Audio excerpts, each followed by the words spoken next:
History That Doesn't Suck is supported by Pesty. I don't know about you, but I love the longer, sunnier days of spring. Where I live, we've recently had unusually hot weather this early in the season. Consequently, with this warmer weather, the ants are marching, and I'm not talking about the Dave Matthews Band song. My wife jokes that our home was built on an ant farm. But now, with Pesty's do-it-yourself pest control, we lay down a barrier to keep those critters outside where they belong and not in our home. Getting started was easy. The kit came with everything: pro-grade pesticide, a sprayer, mixing bag, gloves, and personalized instructions I could complete in minutes. It's affordable, and Pesty customizes the treatment to your season, location, and weather. It's kid and pet friendly when used as directed. Get bugs out of your home with Pesty. Go to pesty.com/HTDS for an extra 10% off your order. That's PESTIE.com/HTDS for an extra 10% off. History That Doesn't Suck is sponsored by Vistaprint. You may have heard me talk about our touring live show. Well, that's because it's an important extension of this podcast, and I'm very proud of it and how it allows us to connect with listeners in person on the road.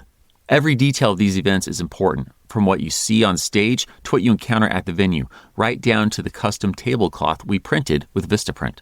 Seeing our HTDS logo on the lobby table tells you you're not only in the right place, but that you're with a community of fans who love stories from history. Vistaprint makes preparing for an event easy from start to finish. From printed table covers, signs, postcards, and swag, Vistaprint has everything you need to look polished and professional at your next event. Vistaprint makes it simple to take that first idea and expand it. And Vistaprint's design tools and human support help you bring those ideas to life no matter your experience or your budget. There's a reason over 1 million people trust Vistaprint for their small business print needs. Vistaprint. Print your possible. Right now, new customers get 20% off with code NEW20. NEW20 at Vistaprint.com. My friends, it's Professor Jackson. I know you hear me from time to time promoting live shows or the HTDS membership program and so forth. But what sounds like self-promotion is actually much more about you, the listeners. I started this podcast to share my passion for history and to make learning history not suck. Along the way, a community of informed citizens coalesced, and that makes me genuinely happy. If you haven't heard, I've been working on a book for 2 years, and I wanted to do something different. Something special to celebrate with the community of listeners that inspired me to write the book in the first place. So, to celebrate its publication, we're planning the Ultimate Book Club meeting on a Caribbean cruise, May 18th through the 22nd. And I'd love for you to join me. Each guest will get an advanced signed copy of my book. I'll perform my live show, we'll record a live podcast, and much more. I know it's not for everyone, so there are only a few cabins available. If you're interested in joining me and this HTDS community for some fun, fellowship, and learning at sea, then go to htdscruise.com. That's htdscruise.com and use the code HTDS for $100 off. Hope to have you aboard. If it's not for you, don't worry, we're planning some other events. Thanks for being a listener. Truly.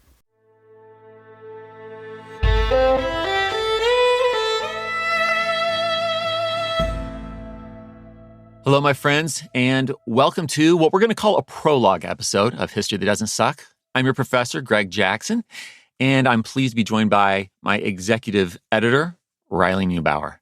Hey, everyone. It's exciting to be here.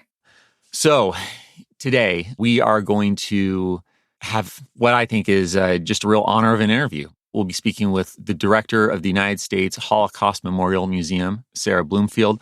We'll get to her intro and just how unique of an opportunity this truly is. But before we dive into setting up the Holocaust, which is the real point of this episode, I do want to take just 1 second and kind of epilogue a little bit, to use that as a verb in the HTDS sense, right, on World War II, because we are so deep into this thing, and yet we are not even close to being through it. This is just such a massive, massive tapestry with so many things to weave together. It is. It's a lot of ground, and it's also, we've been bouncing back and forth geographically, which I think we decided to do very intentionally, if you want to talk more about that. But I'm sure as a listener, it might get a little bit chaotic sometimes if we're in Germany in one episode and then all the way across the world in Japan in another. Yes. And, it's the same thing that I've felt in the classroom teaching World War II my entire career as a university professor.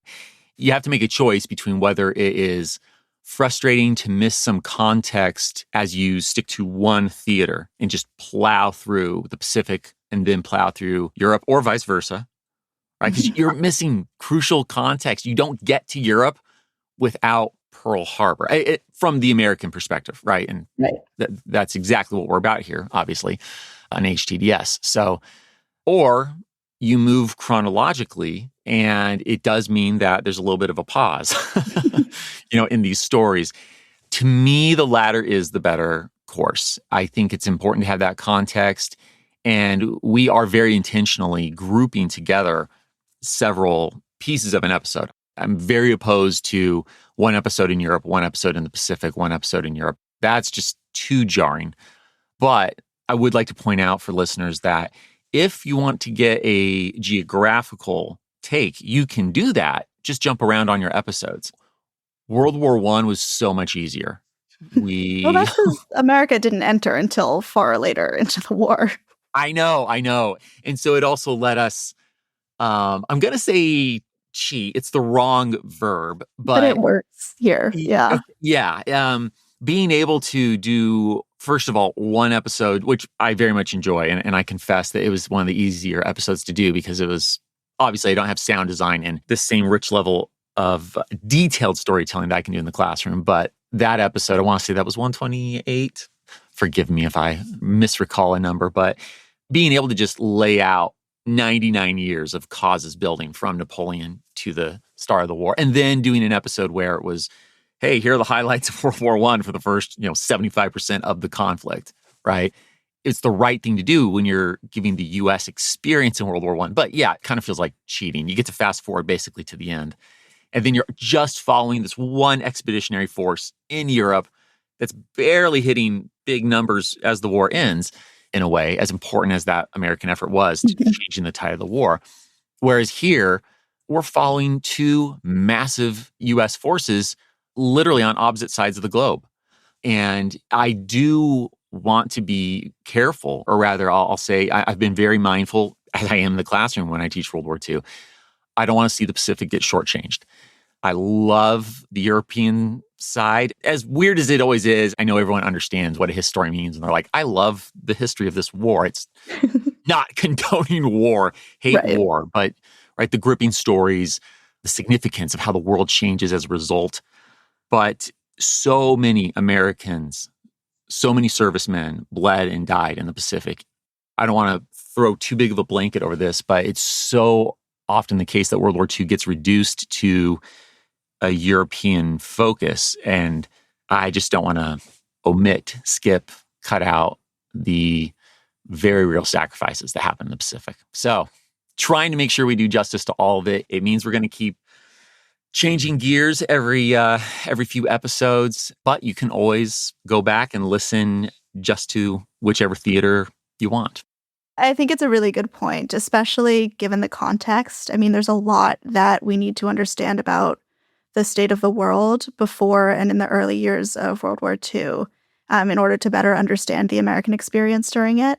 And I think as we planned out these episodes, we were very keenly aware of how to connect these big world political entities isn't the right word, but kind of the political changes in the world to the United States. Entities works because we're going for something even larger in terms of than even nation state. Right. I think that's fine. And one other point I'd like to drive home is that I think it's important for us to remember, while in hindsight, World War II becomes very European-centric. I mean, like you say World War II, your average person thinks about Nazis. They do not think about Imperial Japan. But at this point in the war, where we are at, 1942 going into 1943, I think it's crucial to remember that for Americans at that point, it's really more about the Pacific. Japan's the one that carried out this sneak attack, the surprise attack that devastated Pearl Harbor. And so that's a shift that is going to happen, the more European focus coming to bear. But it was the cold open to one of our episodes, right? Before American boots ever set foot in Northern Ireland, to then prepare for being deployed to North Africa, which we kind of throw in as like this is all the European theater, but technically we're still not in Europe. American boys have been bleeding and dying in the Pacific for quite a long time. So that's what Americans really latch onto. This Europe feels like an add-on at first.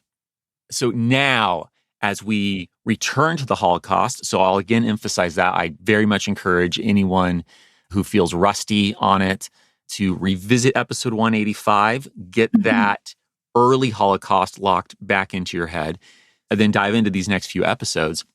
But as we return, we know that, again, the American mind is kind of more on the Pacific as Europe starts to play out in 42, 43, as word of the Holocaust is, we'll get to that in a future episode, but word of the Holocaust does get to the United States well before the end of the war. I think the point about the Holocaust reaching the United States kind of midway through the war is really important and something to look out for. I think it's in episode 203, so the one after this. Little sneak peek. Yeah. And we've got some heavy episodes. I think that's perhaps the best thing to leave it on as we now let Sara set us up to prologue the Holocaust. Now, she doesn't do interviews like this. She's never been on a podcast, but Riley, you made that happen.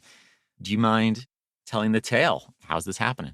Of course. So something you'll hear at the end of these next few episodes is that my great-grandparents are Holocaust survivors. And so we've had a very close family relationship with the United States Holocaust Memorial Museum. My great-grandpa, Miles Lerman, helped found the museum. And so Sara knew him very well. And when Greg and I were talking about kind of the most important conversations and themes that we wanted to talk about before the Holocaust, Sara's name came to mind just because she would be able to tell HTDS listeners about the American impact of the Holocaust and how Americans saw themselves within this larger global narrative.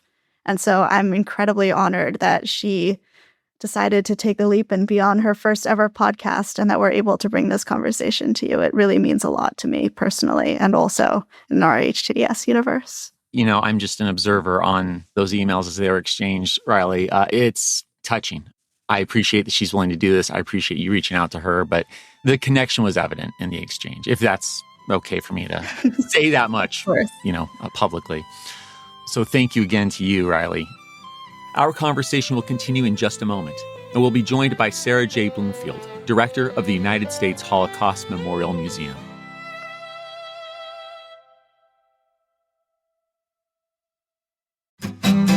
History That Doesn't Suck is sponsored by Squarespace. Squarespace is the all-in-one website platform designed to help you stand out and succeed online. Whether you're just starting out or scaling your business, Squarespace gives you everything you need to showcase what you do, grow your brand, and get paid, all in one place. HTDS.com is hosted on Squarespace, and you can see how great it looks. What I really appreciate is how easy it is to update as we offer more content beyond the podcast and serve as a destination where people who are passionate about history can learn more. And the Squarespace design tools make a huge difference. With Blueprint AI or their award-winning templates, you can build a beautiful, professional site that actually reflects your brand. No design experience required. On top of that, Squarespace email campaigns are built right in, so you can stay connected with your community and clients, automate follow-ups, and promote your services with emails that look as polished as your website. Go to squarespace.com/HTDS for a free trial. And when you're ready to launch, use offer code HTDS to save 10%. Use offer code HTDS to save 10% off your first purchase of a website or domain.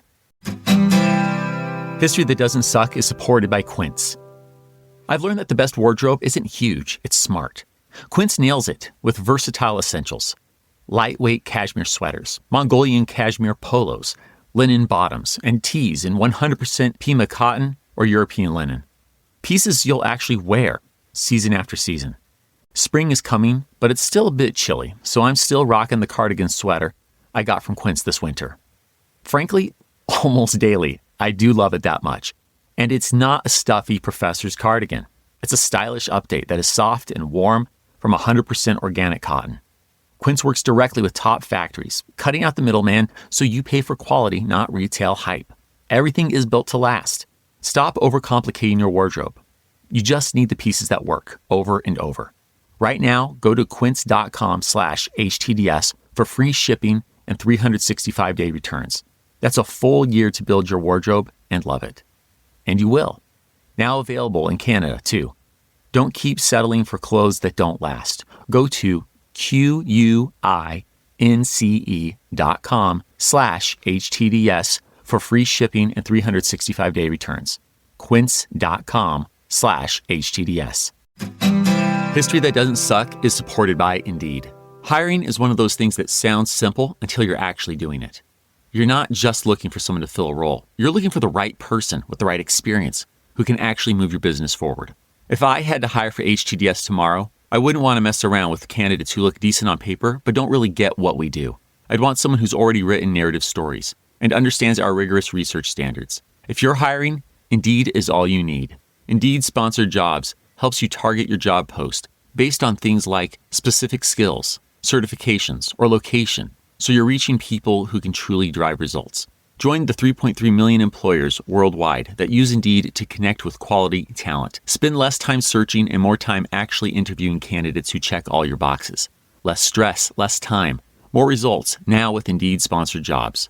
And HTDS listeners will get a $75 sponsored job credit to help get your job the premium status it deserves at Indeed.com/podcast. Just go to Indeed.com/podcast right now and support our show by saying you heard about Indeed on this podcast. Indeed.com/podcast. Terms and conditions apply. Hiring? Do it the right way with Indeed.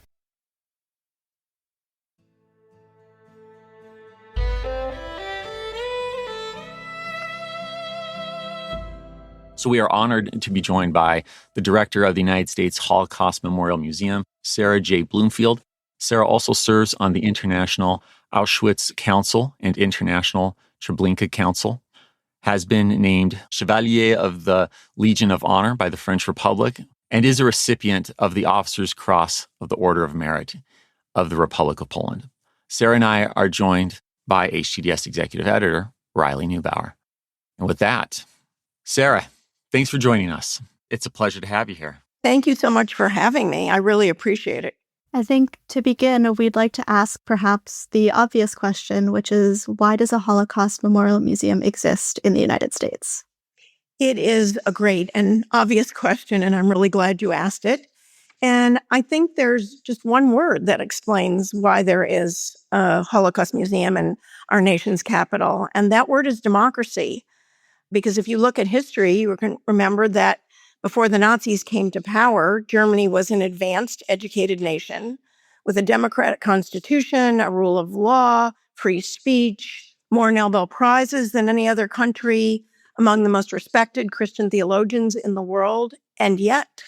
And I think there's another point here, that in defeating Nazi Germany, our nation protected our own democracy. And that's why it's so fitting that the museum stands between the monuments to Jefferson and Washington, and that our visitors see quotes from each of these founding fathers at our entrance. So that's the premise behind the idea that was started under President Carter's administration. Sara, that's a fantastic point in how remembering the Holocaust is so vital to democracy. Do you mind going any deeper on the relationship between the museum and the federal government? How does some of that come to bear in your day-to-day? Well, let me just, if it's okay, if I could just give you a background about how it was set up under President Carter. He asked Elie Wiesel to chair a commission to study the idea of, it really began as a memorial. Should there be a national memorial to the Holocaust? And the commission said, well, given the history of the Weimar Republic and what happened under Nazism and America's role in defeating Nazism, it should really be an educational institution, because memory alone is not enough. And so Congress mandated that we raise private funds for and build the museum itself. And it's a partnership between Congress and Holocaust survivors throughout the country that really built this institution. And, you know, one of the things that I think there was a concern in the beginning was, you know, would Americans from all different backgrounds, would non-Jews see this as relevant to them? And we found in our opening year, of course, that was the case and has been true ever since. Our visitors are 95% non-Jewish, and they all come out of the museum finding it, from what we can tell, deeply meaningful and they see it as a story of history and a story of humanity. That speaks to my own personal experience. One of my earliest memories in life was going to the Museum of Tolerance in Los Angeles. Not your DC location, but it was very poignant and stuck with me. And I asked my mom as well this morning, I just got thinking, why did you take me? For her, this is just a part of the human story, the American story, an important thing that she wanted her kids to understand. Eisenhower, I've been thinking a lot about what he said to our troops before the D-Day invasion, because it's incredibly powerful words. He said, "Soldiers, sailors, and airmen, the eyes of the world are upon you. The hope and prayers of liberty-loving people everywhere march with you. You will bring about the destruction of the German war machine, the elimination of Nazi tyranny over the oppressed peoples of Europe, and security for ourselves in a free world." And of course, who knew if it was going to be a success or not? But he was an extraordinary leader. And by the way, I'm sitting here in my office that's right next to the museum looking over the Eisenhower Plaza. I'm jealous. I'll leave it at that. What a great place for you to spend your days. It is. We just had 6 World War II veterans visit last week. That sounds incredible. And I think one of the things, especially about the museum, that has always struck me is how important the educational awareness and the ties to building human connections are, right? It seems like a lot of what you do is you connect visitors to real human beings who lived during the Holocaust. And in this day and age, I feel like people of my generation and of other generations have fewer personal ties to an experience with the material. And so I'm wondering, as we move kind of further away from people who lived through these experiences and are direct descendants, how and if you've altered any of your educational strategy or the programming that you do to appeal to these younger generations who might not necessarily have that intimate knowledge, given that your focus is really on building these human connections. So that's a great question. And I would say, first of all, anything we do that features Holocaust survivors, whether having one sitting in the building to talk to visitors or getting short videos from them online, is hugely successful, even among teenagers in America. And we've done some research on this, and we found that teenagers love authenticity, and they consider survivors really authentic. So it's wonderful that they respond so well to them. So, about that authenticity, the other thing, of course, and we know that the survivor population is declining. The last survey I saw, there are only 196,000 left in the world and about 31,000 in the US. And with that reality, what's the other piece of authenticity that we have? And that's our artifacts that show really the reality of what happened when you don't have those voices. And we know from doing visitor research that our visitors, when they come away from the museum, the things they talk about most are saying things like, "Oh my gosh, I saw the real railroad car, the real barracks, the real shoes." That's what they remember, and they connect with the victims. What was it like to wear those shoes, to be in that barracks, to be in that rail car? So we do try to emphasize survivor voices and artifacts wherever we can to create those connections. But I'd like to say something else about this. We've done a lot of testing in recent years from our visitors about what do they want more out of in the exhibition. And what they say to us, because they're not Jewish, is, "Well, I don't really see myself here. I'm not a Nazi, of course. No one thinks of themselves as a Nazi. And I'm not Jewish, so I'm not a victim. I want to know what ordinary people in Germany and across Europe did during the Holocaust." And that's great, because we want to answer that question. We want them to think about that.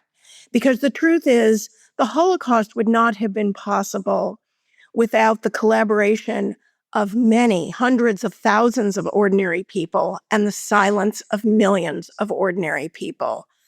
And we want our visitors to know about that, and to know that a few ordinary people, very few, did make other choices and helped the victims. And we want our visitor to think about the choices they make in the world today. So you're touching on, I think this is a challenge that every historian, whether it's public history, we're talking about museums, we're talking about academics writing monographs, there's this grappling with the multifaceted nature of any history. So in this instance, there are the Nazis, the clear perpetrators, the Jews, the clear victims, and then, as you're just saying, all those who silently let things happen or silently pushed back. And yet, there's nothing more powerful than storytelling. Storytelling is what really brings someone in to a history and helps them to see themselves or to relate and connect to the past and realize these aren't just stuffy names on paper, but these were people who lived and felt the same fears and trepidations and hopes and dreams that we all do today. What myriad of challenges are you constantly facing thinking through all of that? Okay, so you asked a really wonderful question about how we approach this. And many museums are based on their objects you come to see, a dinosaur or a Picasso. Here you come to not see things necessarily, but to learn about a story. And we are a narrative-based museum, and our artifacts are there to help support the story. I don't know if you know this great quote. I heard Ken Burns refer to it. It's from the author Richard Powers, something like, "The best arguments in the world can't change a single mind. The only thing that can do that is a good story." And the museum has one of the world's most powerful stories. And we're always asking ourselves, how can we tell it better so that it resonates with our visitors, and particularly with young people? And one of the changes we're making to the way we tell our story, it's very much focused on what happened during the Holocaust. And we need to add to that story how and why it happened and who made it happen. Because if we want people to think about the choices that were possible then and the choices they make today and what are their own roles and responsibilities in society and do critical thinking, we really need to add that how and why and who aspect of the story. There's no better answer than that. Who is it that said that originally? It's Richard Powers. Richard Powers. The best arguments in the world won't change a single mind. The only thing that can do that is a great story. I completely agree with you, especially since we've had Ken on as a guest in previous HGDS episodes, which is always a nice connection. But I think one of the really interesting things I've picked up on from what you were saying is that a lot of the narratives and the stories you're telling are ones that really appeal to this American audience. Right? The Holocaust didn't take place on American soil, but the United States has adopted this memory of the Holocaust into our collective memory and our national story. And I'm wondering if you might have any inclination as to why this might be and how you're trying to combine the American story with the larger narrative of the Holocaust. Well, I'd say a couple of things about that. First of all, we do, as I said before, we emphasize every American connection to the history. So the liberation of the camps and fighting the Nazis and ending World War II is obviously the most important one. But there are also wonderful stories about Americans who tried to rescue Jews during the Holocaust in various ways. And of course, the big story about how after the war, so many survivors came to America to rebuild their lives. And with the observation this year, the commemoration of America's 250th, we are showcasing all of these aspects of America's connection to the Holocaust. To share with you some of the quotes about our survivors, when we asked some of them, like, what does America mean to you? One of them said, "I knew this is a country that I'll have all the opportunities." Just simple. Another said, "When I came to Miami, I kissed the ground. In Poland and Germany, I couldn't speak what I wanted to say. Here you have a right to scream and yell, and somebody will listen to you. This is freedom." And I really think, our survivors remind us, I get to work with these people every day. It's the privilege of a lifetime, but they are always reminding me, don't ever take for granted the freedoms and opportunities this country offers. Don't ever forget this is a very unique country, even with all its flaws, that there is no place like it. They just love America. Amen. Look, the story of the United States is rich and complex, and it has its warts and all, but it truly is a special place. I assume you end up working with a lot of second generation, the children of Holocaust survivors as well. Do you feel that there's a sense of that same gravity that's passed on in a unique way, or? Yeah, I mean, obviously, first of all, they feel they would not be here but for America. Right. So they feel an incredible commitment and gratitude to this country. There are efforts as the survivor population is diminishing for some in the next generation to talk about their family stories. So that is a new trend now that's starting to happen. And I think that's wonderful because I think to carry on things to new generations, the advantage there is also younger people can sometimes connect with younger people in different ways. But I think we're still kind of at the early stages of that. So we'll see what happens. But right now, I mean, we have about 44 survivors who volunteer and come to this museum every week and talk to the public and do all sorts of other things for us. They translate things in our collection. And as long as we have them, we're going to just do everything we can to bring their words to the public and help them have an impact on the next generation. I'd like to go back to the thing about we were talking about America and American history and values. Yeah. When I talked about the Eisenhower Plaza that I have sit right outside my window where people enter the museum, after they walk through the doors of the museum itself, they see two quotes engraved on our walls. One is a letter from, I think it's 1790, from George Washington to the Touro Synagogue in Rhode Island, one of the obviously earliest synagogues in America. Mm-hmm. And he wrote, "This country gives to bigotry no sanction, to persecution no assistance." That's just part of this longer letter. But the reason it's there is because America was the first country where Jews could be both Jewish and American. It's such a novel idea in history. They are not here subjects to any king or czar or monarch at the whim of things. They are just ordinary citizens and can retain their Jewish culture and identity. So it really speaks to what is so unique about this country that is founded not on an ethnic group, but this glorious idea of individual human dignity. And right across from that quote sits the most famous sentence in history, those lines about all men are created equal from Thomas Jefferson. Again, these are more reminders about how what you're going to see in this museum is in dialogue with everything you see outside the museum, all these memorials to Jefferson, Washington, Lincoln, the White House, the Capitol, etc. It's in dialogue with our democracy. Well, to me, Sara, that is the common ground that makes all of us in our various forms and backgrounds American. I think the most brilliant sentence ever penned in the English language is that it is a self-evident truth. To make that assertion, all men are created equal, call that self-evident. And to not define the nation by a religion, by an ethnicity, to define it by liberty. And that, of course, poses inherent challenges, but those are challenges worth facing as a collective group. And spitballing as a non-Jewish man here, but as I think about my experience in these museums, I feel like there is common ground that every American does feel when they walk in as they wrestle with whatever. Obviously, the Holocaust is such a singular event. There are a few such singular things that anyone could compare to, yet that recognition of that wrestling with a space where all of us can simply be who we are, believe what we want. Next up, we're talking about one of USHMM's current exhibits, Americans and the Holocaust, as well as Holocaust education and the museum's wider goals.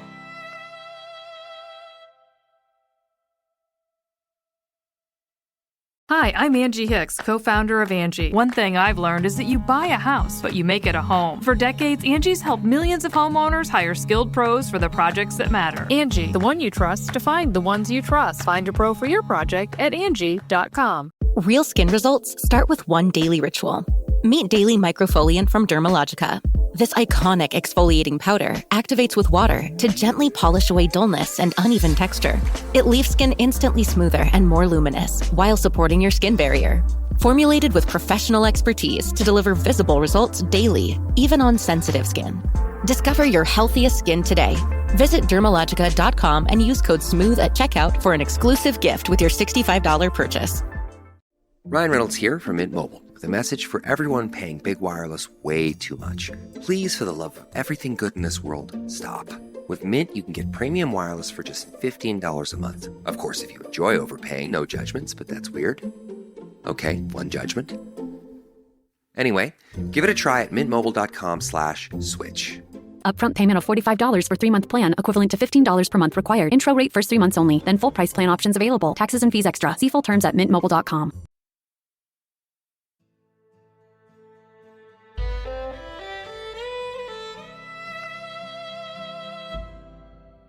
Thinking more also about the American Jewish experience and what it's like, right? The really unique historical experience of Jews in the United States.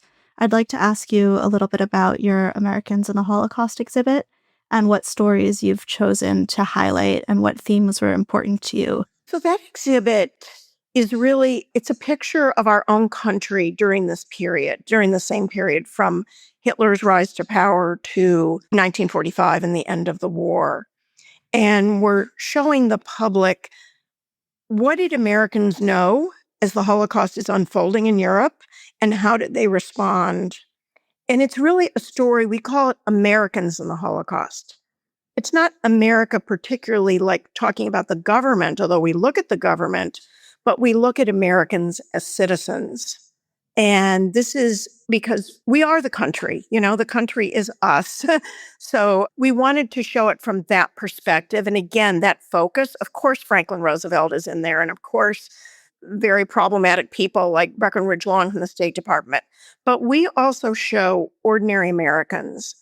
And this was in the beginning when polling was starting to first happen. So the exhibit features a lot of polling. And this shows the last time anti-Semitism was high in America.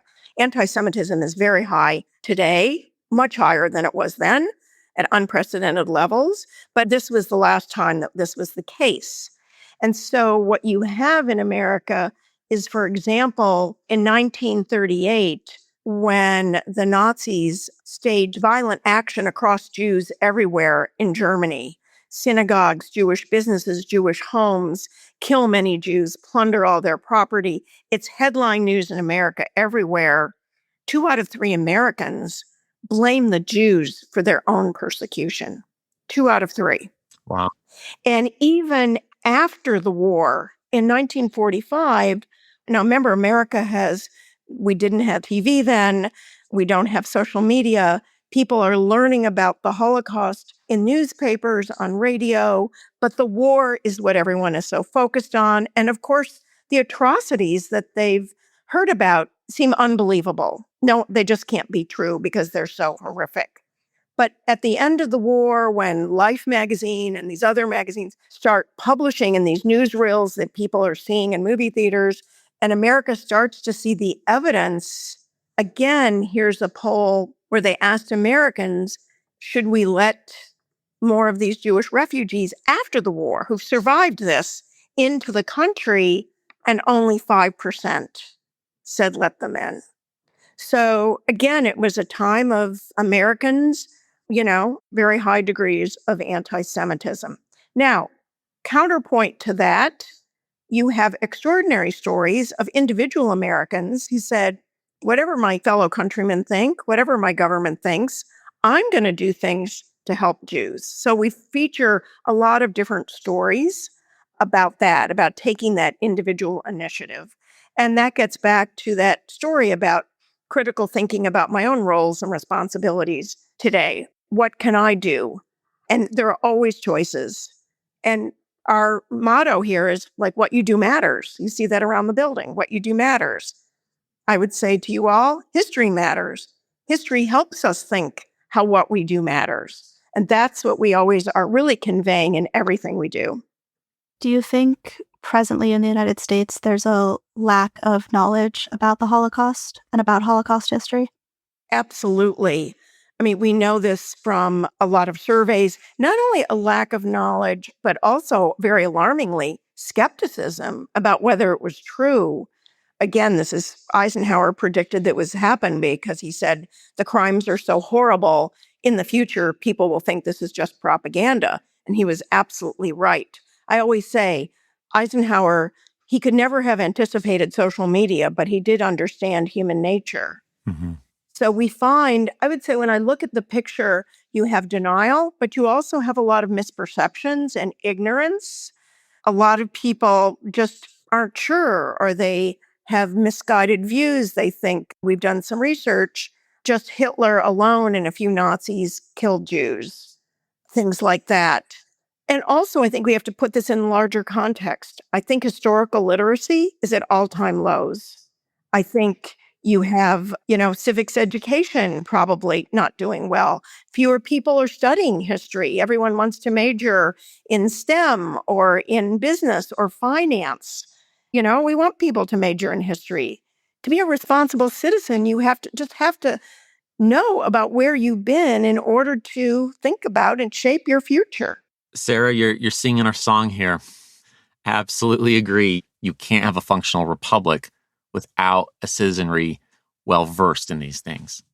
Given the increase in lack of historical scholarship and understanding, how has the museum been pivoting in terms of educational materials and your museum strategy? Are you trying to address some of those gaps in understanding?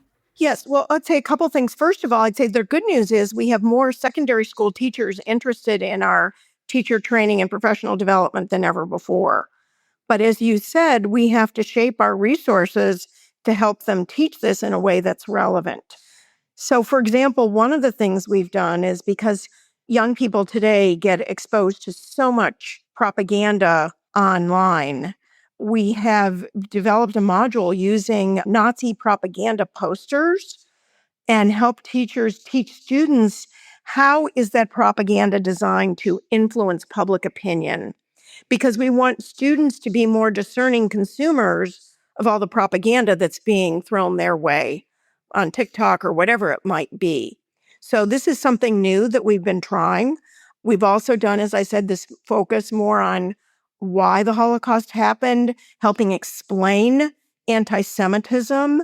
Many people have misperceptions. They think the Nazis were anti-Semitic, but have no idea that anti-Semitism was around for 2,000 years before Hitler was even born, and that conspiracy theories about Jews are not new. They didn't start with the Nazis. They didn't end with the Nazis. They're in the world today, and hoping that young people will not be susceptible to the conspiracy theories about Jews and others that they might be exposed to. So, as you may know, here on HTDS, we're about to start, we'll say, our second run of Holocaust episodes. We did early Holocaust, basically pre-World War I, 1930s. And now we'll be taking our listeners into the camps. And so about 3 or 4 episodes in total. What might you suggest, since our listeners are going to be hearing you before they hear these more specific stories, what are some things you believe that they should perhaps keep in mind, framework or thoughts? So I would encourage them to think about what happened well before Hitler came to power.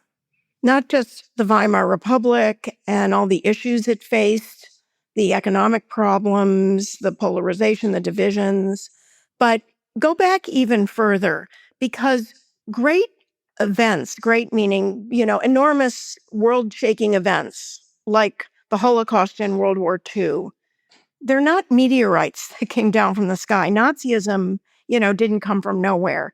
These events all have deep roots. So our new way of kind of telling this history is to put the public to think, what are those deep roots? Well, we're redoing our main exhibition, and it will start in Europe in 1900 and show this vast continent as a very dynamic, exciting place that's very modern and undergoing a lot of change due to new technologies. And that change is creating great advancements, but also great problems for society and leading to a lot of uncertainty and societal anxiety. And it's in this turbulent atmosphere, exciting but turbulent atmosphere, where many people benefit, but of course many people don't, as they have to readjust their lives. This is like industrialization. I'm sure that's a topic you've dealt with before. And of course you have many of these trends happening in America as well. But in Europe, what starts to happen in the midst of all this is you have new questions starting to be asked.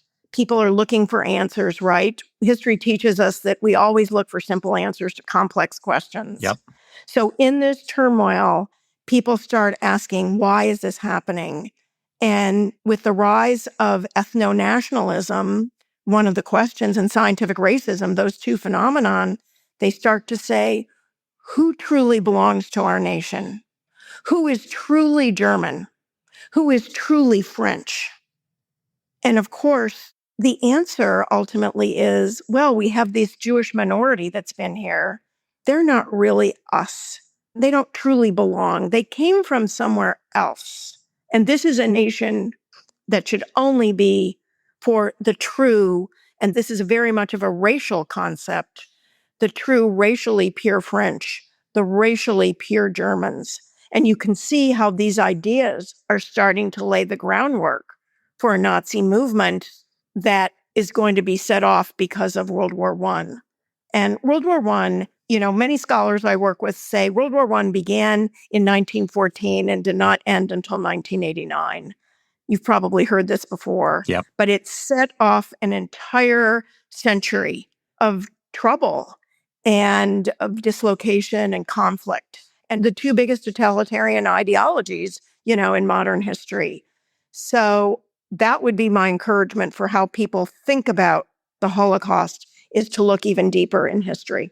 I think, too, as we've started to put these episodes together, one thing it struck me for years and years as a descendant of Holocaust survivors, but especially as I've been crafting these narratives, is just the scale of these horrible, horrible stories and the magnitude of all that's come out of the Holocaust. And I'm wondering if you could offer, I suppose, me and the rest of our listeners some advice on how you process and understand and undertake this work of Holocaust storytelling and not kind of break down or go numb after you're surrounded by so much and so much destruction.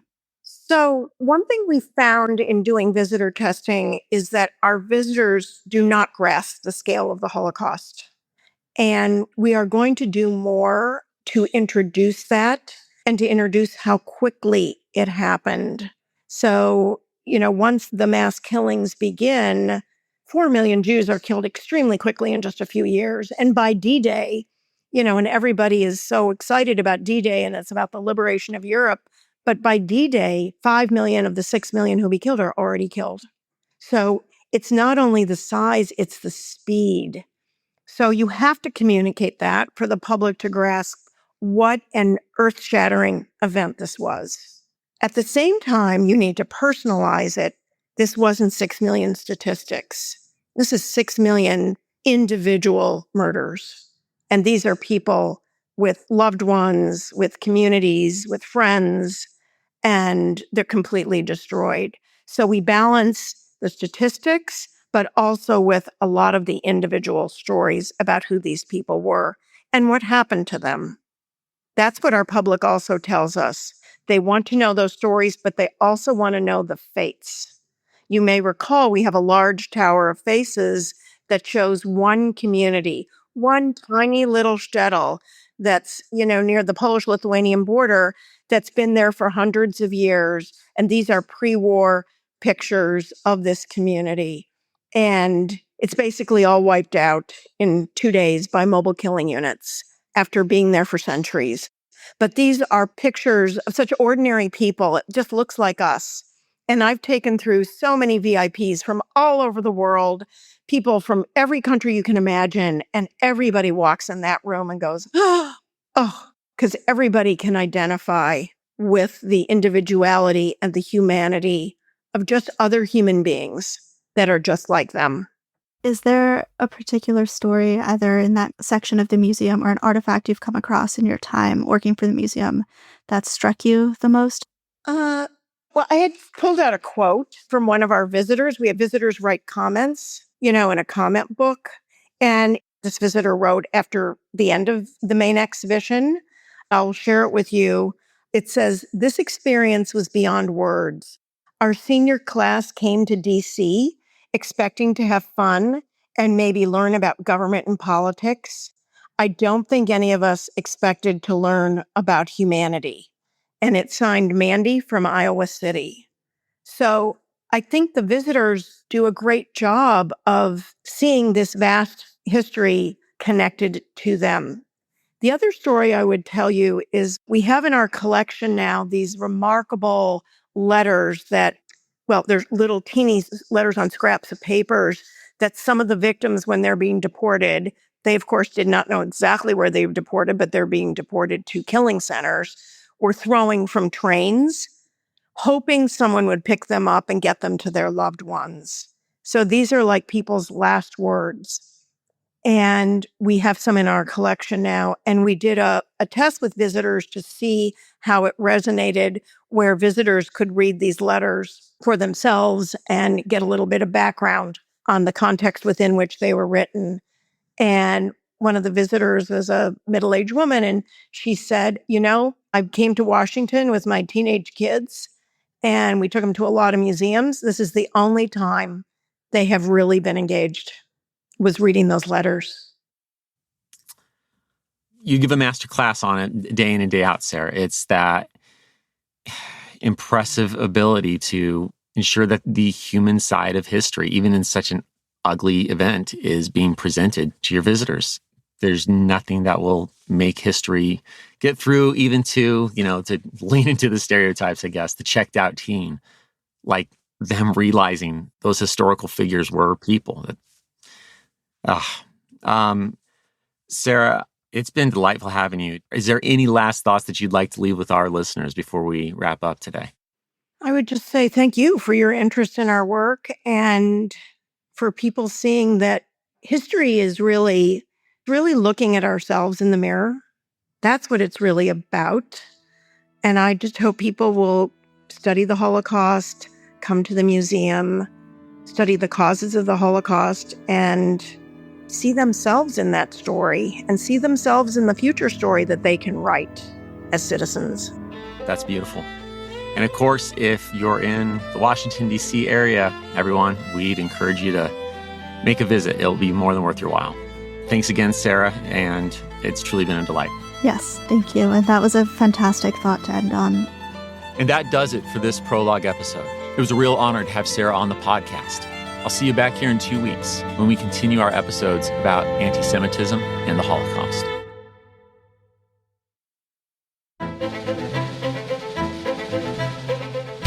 History That Doesn't Suck is created and hosted by me, Greg Jackson.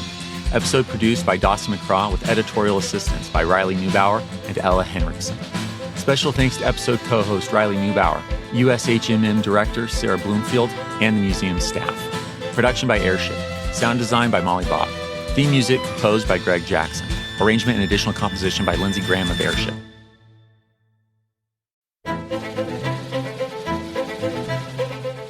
HTDS is supported by fans at htdspodcast.com/membership. My gratitude to you kind souls providing funding to help us continue. Thank you. And a special thanks to our patrons whose monthly gift puts them at producer status. Adam Gorin, Ahmad Chapman, Andrew Nissen, Andrew Sherwin, Anna M. Hutta, Art Lane, Bob Stinnett, Bonnie Brooks, Brian Gavigan, Brian Boyles, Brian Goodson, Bruce Hibbert, Hayden Howitz, Charles Clendenin, Charles Starkey, Charlie Mages, Christopher Merchant, Christopher Pullman, Cindy Rosenthal, Feline Martin, Colin Fairs Pennington, Connor Hogan, Craig Burhost, Dan G., Daniel O'Kane, Darren Chambers, David Rifkin, Dean Heiser, Durante Spencer, Donald Moore, Ellie Edwards, Elizabeth Christiansen, Ellen Stewart, Ernie Lowmaster, Ethan Lowry, Ethan Thompson, G2303, Jeffrey Nelson, George J. Sherwood, Gareth Griffin, Gina Johnson, Henry Brunges, Holly Hamilton, Jake Gilbreth, James Bledsoe, James Blue, James Schlender, Jarrett Zangora, Jeff Dempsey, Jeffrey Moots, Jennifer Mingione, Jennifer Ruth, Jeremy Wells, Jerome Edwards, Jessica Poppett, Joe Dobis, John Boovy, John Frugal-Dougal, John Huber, John Messmer, John Oliveros, John Rudlevich, John Schaefer, Jonathan Sheff, Jordan Corbett, Joshua Steiner, Julian Wright, Justin May, Justin Spriggs, Carl and Elizabeth Salling, Carl Friedman, Carl Hindle, Ken Culver, Kim R., Kristen Pratt, Kyle Decker, L. Paul Goringer, L. Norman, Lawrence Neubauer, Linda Cunningham, Mark Ellis, Marcia Smith, Matt Siegel, Micah Perryman, Michael Sullivan, Nick Caffrell, Owen W. Sedlak, Pamela Fiedler, Peter Hugenroth, Philip May, Rick Runkle, Rick Brown, Robert Drazovich, Rock Day, Sam Holtzman, Sarah Prescott, Sarah Trewick, Shannon Hoagland, Sharon Thiessen, Sean Baines, Sean Cullen, Stacy Ritter, Steve Williams, The Creepy Girl, Thomas Churchill, Thomas Matthew Edwards, Thomas Sabbath, Tim and Sarah Turner, Todd Curran, Tonda Stofka, Travis Cox, Wesley McKee, and Zach Jackson. Join me in 2 weeks, where I'd like to tell you a story.